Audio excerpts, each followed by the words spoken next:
এইরকম মজাদার স্বাদের লাল টুকটুকে ইলিশের তেল ঝাল বানাতে চান তাহলে চলুন দেখে নেন আমি কিভাবে বানিয়েছিলাম। হ্যালো বন্ধুরা, welcome back to my YouTube channel. আজ আবারও একটা লং ভিডিও নিয়ে আপনাদের সামনে হাজির হয়ে গেছি। আজ বানাবো ইলিশ মাছের ঝাল। ইলিশ মাছের তো অনেক রকম সর্ষে ইলিশ, তেল ঝাল অনেক কিছু খেয়েছি, তো ইলিশ মাছের একটু অন্যরকম স্টাইলে ঝাল বানাই। আর এখানে সেজন্য নিয়ে নিয়েছি দেখুন মিডিয়াম সাইজের একটা ইলিশ মাছ। ইলিশ মাছটা একদমই বড় না, তো এইভাবে কেটে কেটে নিয়েছি। আমার বাড়িতে লোক সংখ্যা কম, তাই কম ইলিশ নিয়েছি। আমি হয়তো এতটা বার রান্না করবো না, কারণ লেজটা আমি রেখে দেবো, লেজটা ভর্তা বানিয়ে নেবো। তো যাই হোক, চলুন এর জন্য কী কী নিয়েছি দেখতে থাকুন। এখানে নিয়ে নিয়েছি সর্ষের তেল। অবশ্যই ইলিশ মাছে সর্ষের তেল করার চেষ্টা করবেন। আমি এখানে সর্ষে বাটা যেহেতু ইউজ করবো না, সর্ষের তেল তো লাগবেই। আর এখানে নিয়ে নিয়েছি হলুদ গুঁড়ো, লঙ্কা গুঁড়ো, নুন, ধনে জিরে গুঁড়ো। এখানে অর্ধেকটা নিয়েছি টমেটো, আর একটা বড় সাইজের পেঁয়াজের একটুখানি সাইড থেকে কেটে নিয়েছি, এইটা গোটাটাই রয়েছে, বেশিটা। দুটো কাঁচা লঙ্কা, অল্প একটু, এই যে দেখুন একদম অল্প একটু আদা রসুন, আর একটু ধনে পাতা। বাকি যা যা লাগে রান্না করতে করতে সব শেয়ার করব। তো বন্ধুরা, ভিডিওটা না টেনে দেখতে থাকুন, ভালো লাগবে। ওভেনে যাওয়ার আগে চলুন মাছটাকে একটু ম্যারিনেট করে নিই।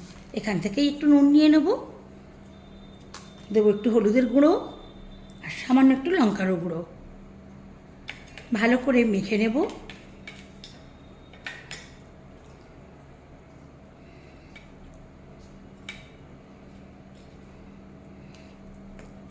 যাতে করে দুটো সাইডই সমানভাবে লেগে যায়, সেইভাবেই মাছটাকে মেখে নিতে হবে।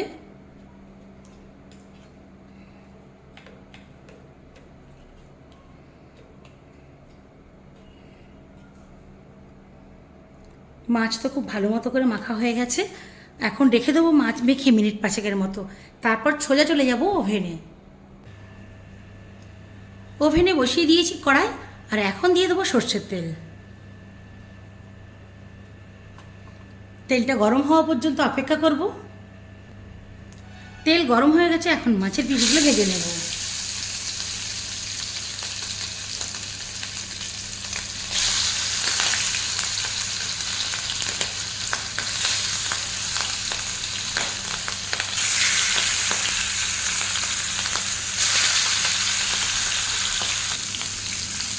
এবারে মাছগুলোকে উল্টিয়ে দেবো।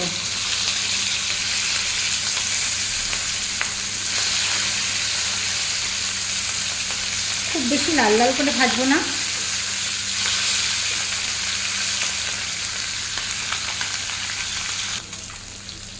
এই সাইডটা একটু দেখবো হয়েছে কিনা, ঠিকঠাকই হয়ে গেছে, এবার নামিয়ে নেবো। এইভাবে উল্টে পাল্টে কখনো হাই ফ্লেমে কখনো লো ফ্লেমে করে ভেজে নিতে হবে। তবে খুব বেশি ভাজা যাবে না, ইলিশ মাছ খুব বেশি ভাজলে টেস্ট নষ্ট হয়ে যায়। তো আমি ঠিক এইভাবে ভেজেছি।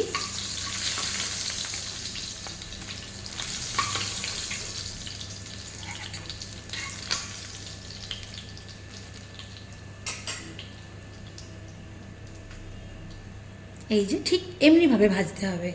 তো চলুন, বাকি যে তেলটা আছে ওই তেলের মধ্যে আমি আরও একটু সর্ষে তেল দিয়ে দেবো।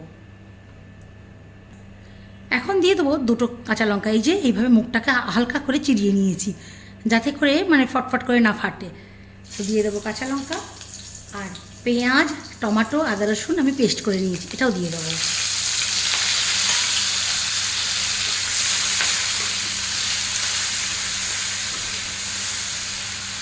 খুব বেশি যদি ফটফট করে ফাটে একটু নুন ছিটিয়ে দেবেন, তাহলে আর এই ফাটাটা মানে কমে যাবে। তো যাই হোক, এটাকে আমি যতক্ষণ না পেঁয়াজের কাঁচা ভাটা যায় ততক্ষণ পর্যন্ত এটাকে ভেজে নেব। পেঁয়াজটা ভাজতে ভাজতে যখন এইরকম একটা সুন্দর গন্ধ আসবে, মানে ভাজা পেঁয়াজের যে গন্ধটা, তখন আমি এর মধ্যে দিয়ে দেবো সমস্ত মশলাটা।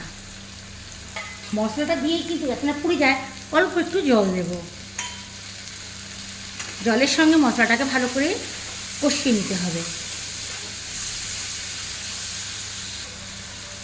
দেখতেই পাচ্ছেন কেমন ওপর থেকে তেল ছেড়ে দিয়েছে, মানে মশলাটা আমার খুব ভালো মতো কষানো হয়ে গেছে। আর ঠিক এই পর্যায়ে দিয়ে দেবো আমি একটু জল। মশলা যেই প্লেটটায় রেখেছিলাম ওই প্লেটে অল্প একটু জল, কারণ ইলিশ মাছ হতে খুব একটা বেশি সময় লাগে না। এটাকে একটু নাড়িয়ে দেবো। এবারে তুলে দেবো আমি ইলিশ মাছগুলো।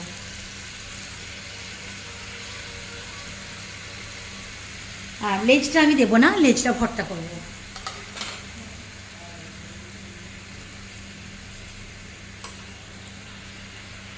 ঢাকা দিয়ে লো ফ্লেমে 5 মিনিট রান্না করে নেব। ফিরে আসলাম 5 মিনিট পর। ওয়াও, গন্ধটা যা বেরিয়েছে না, একবার উল্টিয়ে দেব।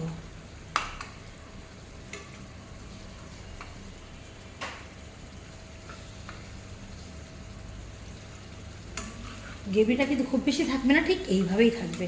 আর এই সময় আমি একটু নুনটা চেক করে নেব, একদম ঠিকঠাক আছে। আর নামানোর আগে অবশ্যই দিয়ে দেবো সামান্য একটু ধনেপাতা। এটা চাইলে আপনারা স্কিপ করতেও পারেন, কারণ ধনেপাতা অনেক সময় ইলিশ মাছের ফ্লেভারটা নষ্ট করে দেয়, কিন্তু খুব একটা খারাপ লাগবে না, একটু খেয়ে দেখবেন একবার। এখন ঢাকা দিয়ে লো ফ্লেমে 1 মিনিট রান্না করে নামিয়ে নেব। 1 মিনিট পর ফিরে আসলাম, ওভেনটা অফ করে দিয়েছি। আর এখন দেখুন কালারটা দেখছেন, একদম তেল তেল হয়ে গেছে। তো চলুন বন্ধুরা, ঠান্ডা হওয়ার পর ফিরে আসছি। তো বন্ধুরা, দেখতেই পেলেন আমি কীভাবে বানালাম এই ইলিশ মাছের ঝাল। আজকে আমার এই রেসিপিটা কেমন লাগলো অবশ্যই কিন্তু কমেন্ট করে জানাতে ভুলবেন না। আর ভালো লাগলে শেয়ার করে অন্যকে দেখার সুযোগ করে দেবেন। যারা যারা এখনও পর্যন্ত আমার ইউটিউব চ্যানেলটা সাবস্ক্রাইব করেননি, সাবস্ক্রাইব করে আমার পাশে থাকবেন, যাতে করে নিত্য নতুন ভিডিও আপনাদের সামনে উপহার দিতে পারি। ও হ্যাঁ, বেল আইকনটা প্রেস করতে কিন্তু ভুলবেন না, নোটিফিকেশনটা সবার আগে কিন্তু আপনার কাছেই পৌঁছে যাবে। আজকের মতো এখানে শেষ করছি, আবার কোনোদিন অন্য কোনো ভিডিও নিয়ে উপস্থিত হব।